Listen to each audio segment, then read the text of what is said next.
Hey everyone, welcome back to the Heal with Grace podcast. This episode today, I'm going to share with you, kind of like I do sometimes, right? Behind the scenes a little bit more, but something I've actually recognized in the past year or so that I've known, but I didn't. When you know something, you kind of have that feeling like I'm pretty in tune with my body and with my intuition. And so I just kind of knew something was happening, but I didn't really want to acknowledge it. Right? I didn't really wanna speak to it or make it I didn't want it to be real, to be honest. But as I'm coming around and I'm working on not making it all or nothing, I'm leaning into, okay, what is this thing that's been in my life that has kind of quietly kept me on a little bit of dysregulation in my nervous system. I'll just say a little more high alert than I would really want to. Freaking me out or crashing me out or like making my body have symptoms or anything like that. It's just I notice a little level of hypervigilance, and that is social media. Or really, actually, to make it further, not just one platform, not just one thing. It's overall being online and being a business owner, to be honest, business owner and content creator. And so I want to talk to you a little bit about that because I know it is a part of our world. I am not leaving. I'm not getting rid of it. I'm not going away. I'm here. I'm still going to be here because I find so much value in it. It's created this community. It has provided me so many opportunities. I've connected with wonderful colleagues and people that are now some of my good friends because of being online and sharing this information. And all I want to do, that's why I have a podcast, is share this information, right? Help people know that they can heal. I'm not going away.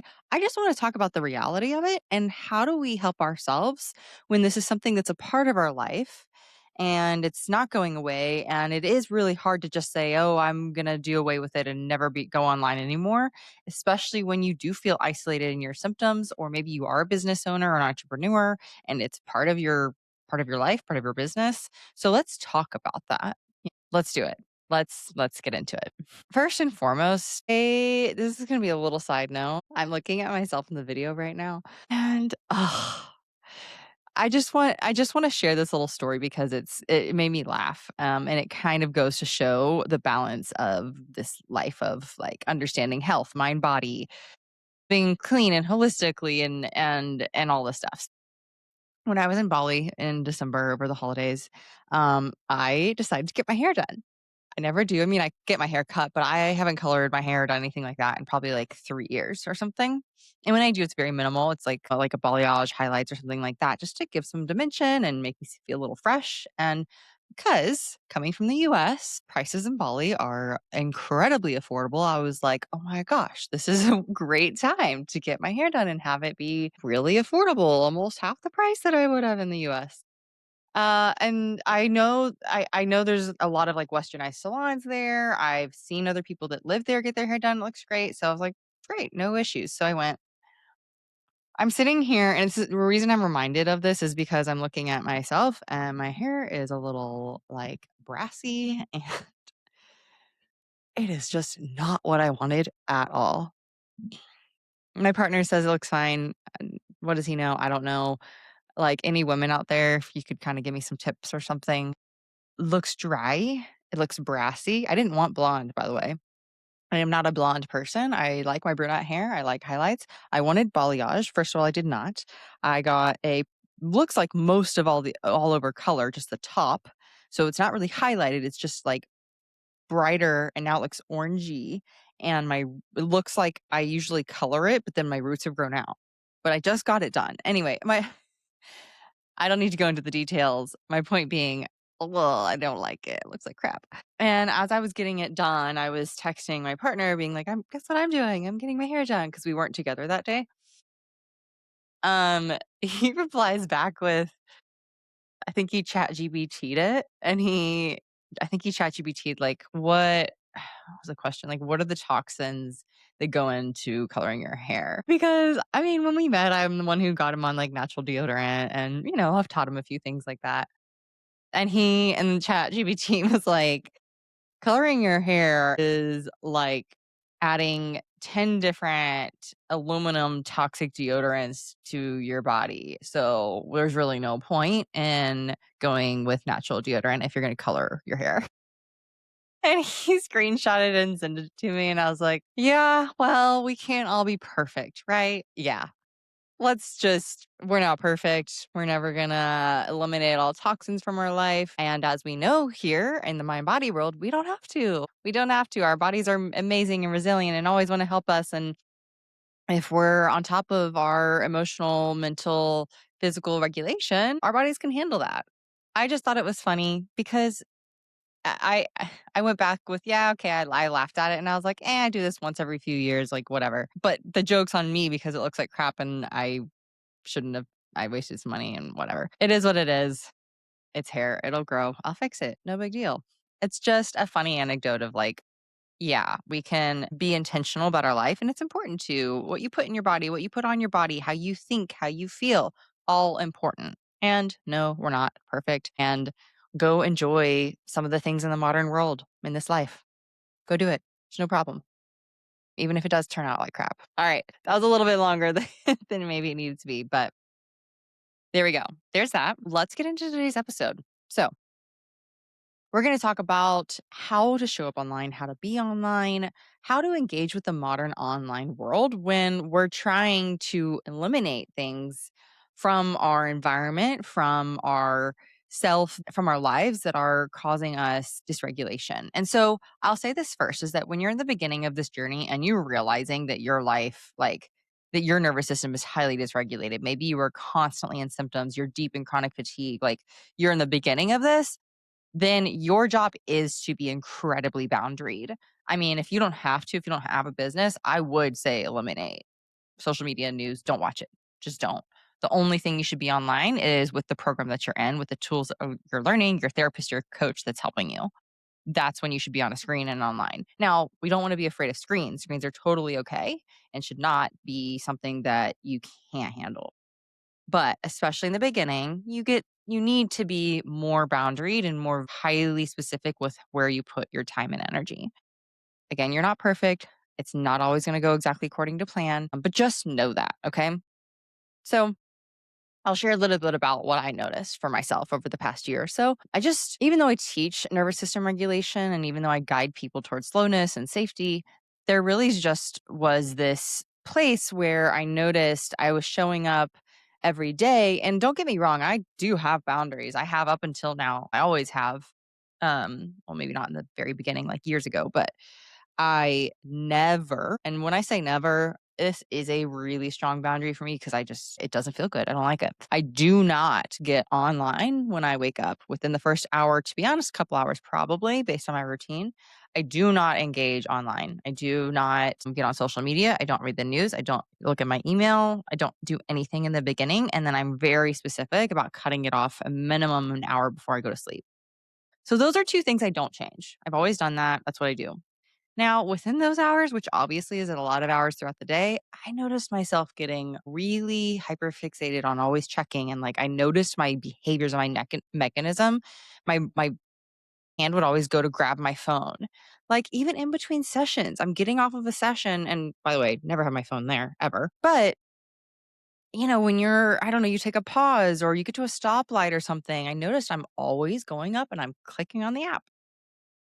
And that is not how I like to live. That's not how I like to treat my body and my mind and my nervous system. And that's not what I teach. But I started to notice it creeping in time and time again, checking messages, checking engagement, wondering if something had landed. Did a piece of content I created helped you?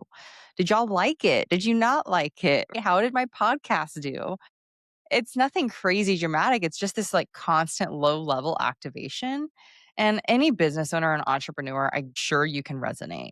And this is why I think this episode is really important for you too, for you specifically, but for anyone that's on any kind of online social media. It doesn't have to be social media. It can be a news app or something that you're just constantly checking your email, whatever it is, right? Even text messages. Are you anxious that you didn't get back to someone in a certain amount of time?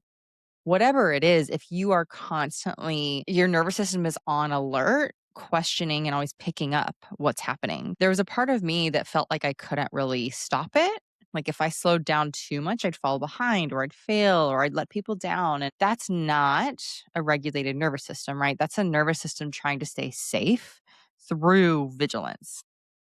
And what made this hard to see at first is that it all looked productive, right? Helpful even. I'm helping people, I'm sharing this information, I'm growing my business. It's all in the name of good, which I mean it is. I'm not discounting that.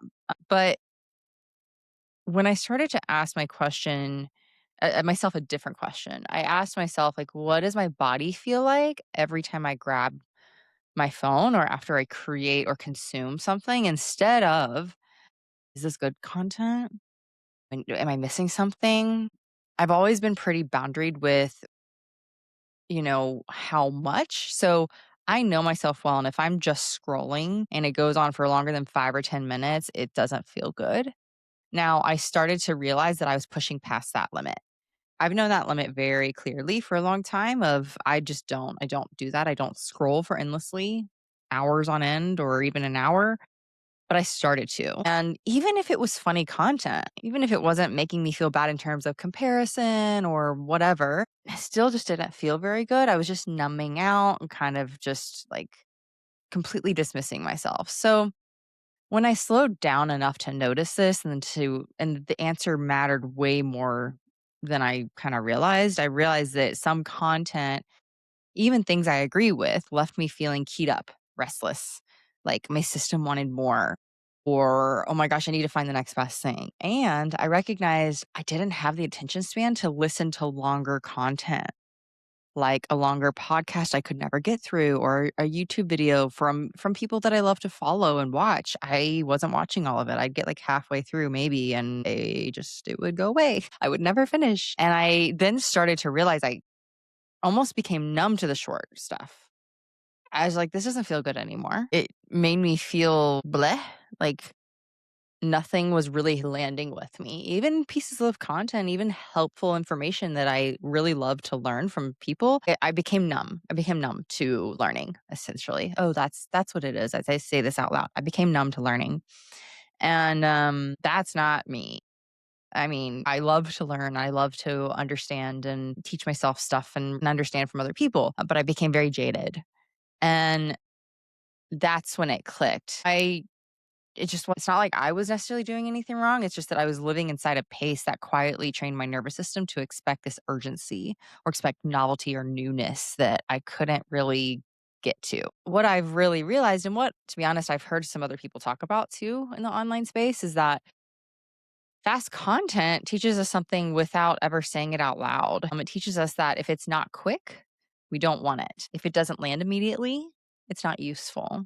If relief doesn't come fast, something must be wrong. And that belief seeps into healing. Right? So, far more often nowadays than I used to in the beginning of my therapy practice, there's so many more people reaching out saying, "I tried this, it didn't work. I tried this, it didn't work. This isn't shifting for me. I've been in my symptoms and I started learning about nervous system stuff and it's not working." And then I'll ask, "How long have you been doing this?" And some are even like a couple weeks or some are like a few months. And that's not a lot of time. When your nervous system is stuck in hypervigilance for years, a few weeks or even a few months is nothing. But we're so quick to have quick fixes, which I understand that. I do. Of course you do. When you are feeling like absolute shit, of course you want something to feel better soon. But that's not how our nervous systems work. That's not how we shift. And so I start to hear people a lot. A lot of my clients, a lot of myself said this, often is I understand this intellectually. I'm grasping what things are saying, but my body isn't changing. And it's not because they're not doing the work. It's just because your nervous system has been trained to expect quick relief instead of learning how to tolerate the slower middle part of healing or anything, really. Healing doesn't happen in a night or a week. It happens in the repetition of things and the return and the moments where nothing flashy is happening. So much of nervous system regulation is expanding our tolerance for hard emotions, for experiences that we never learned how to deal with that are difficult. When we don't do that, it keeps us moving, searching, consuming, right? Because we aren't comfortable sitting with ourselves. So every time, and I'm doing it right now, if you're not watching my video, my phone, I grab my phone, right? Every single time it's a habit. Part of it is 100% a habit. And part of it is because we have gotten out of the place of being able to just be. Can you finish a call or finish a conversation? Or can you be on a car ride without picking up your phone every few seconds because that's just a habit and you don't know what else to do with your hands or you don't know how to just sit there. So that is something I am hyper aware of and really want to shift within myself, and really help you understand too. This is the nuance of regulation. So when people ask me, like, what do I do? Honestly, this is a big part of it. Even though it may not have to do immediately with symptoms, I'm not telling you how to treat a symptom right now. I'm telling you how to treat your nervous system, how to help your nervous system get out of this pattern of hypervigilance and one into I can be here and not have to look at something, not have to think about something, not have to check something. And I want to make sure you understand this. Well, I just want to make sure I'm getting this across that it's not because social media is bad. It's not because quick content is evil or you should never watch anything online again. It's just because your nervous system is asking for something slower. That's where it heals. The fast paced quickness, always going and moving and checking messages and replying. And we are now expecting quick responses because of the nature that we can. We're all connected, which again is so wonderful. There's so many people in my community and you listening to this and in my program and in my practice and who I coach that never would feel better if it weren't for the internet because maybe they're in a town where they don't have access to any of this or it doesn't even matter town or city. Obviously this information, the mind body work is, we're working on getting it out there, but it is not like widespread. But that's the power of the internet. That is the power of social media, the power of the news. It's fantastic. So, I'm so grateful for it. I mean, as I sit here and say that, it actually yeah, it makes me feel really just warm and grateful that this can happen. And let's look at how we as humans take it on and how it can impact us in a negative way, not just positive.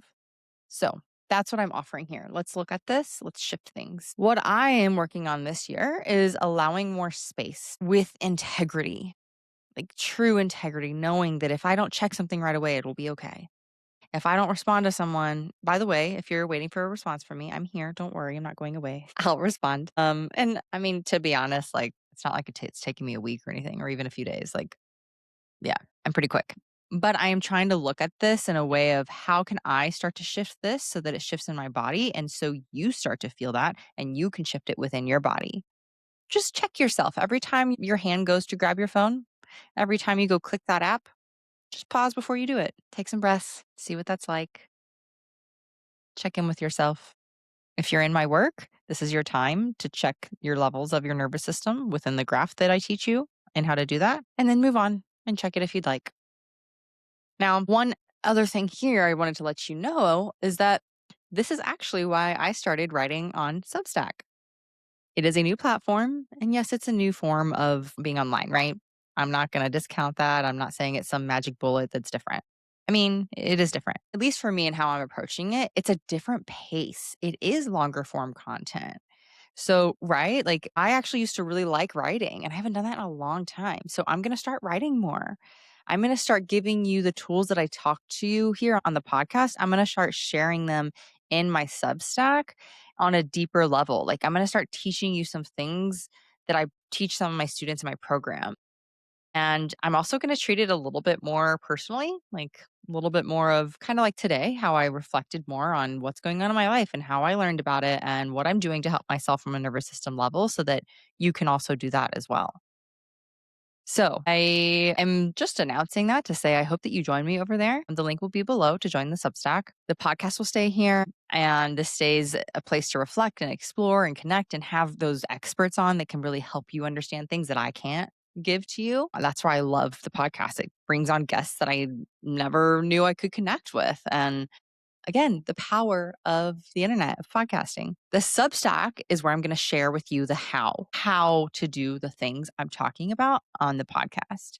So, like, for example, one of my first posts was how to tell when content is regulating versus stimulating your nervous system and how to consume that content especially healing content, right? Because we want to consume healing content without turning it into another task or of how to perform. And then also how to work with information in a way that actually helps your system settle instead of spin. So think of it as like a quieter room that you step into after this conversation ends. Not louder, not more, just deeper. So if this resonates with you, I wrote my first Substack post that goes deeper into this exact podcast about how to do what I'm telling you, how to treat online in a different space so it doesn't dysregulate you, even in a really subtle way. It happens so subtly. And I share what I had to change, what I now pay attention to, and how I recommend working with content if you actually want it to support your nervous system. So you can access it via the link below. If you want to go deeper and reflections, you can subscribe. You can see it initially for free, and then you could send. I'm sorry, I cannot talk. And then you can subscribe there. There's also what I included in the first post, a free nervous system workbook if you haven't downloaded that yet. And it's something that I just uploaded with a guided audio and a meditation linked there so that you can learn your specific nervous system signals. That is what I want you to understand, your signals, so you can help yourself. All right. Remember, you do not need to heal faster. You don't need to consume more. You don't need to get this perfectly right all the time. Sometimes the most healing thing we can do is admit when something that looks helpful isn't actually helping our nervous system. I'm really glad you're here. And if Substack feels like the right next step, I will meet you there. Keep healing with grace, and I'll talk to you next time.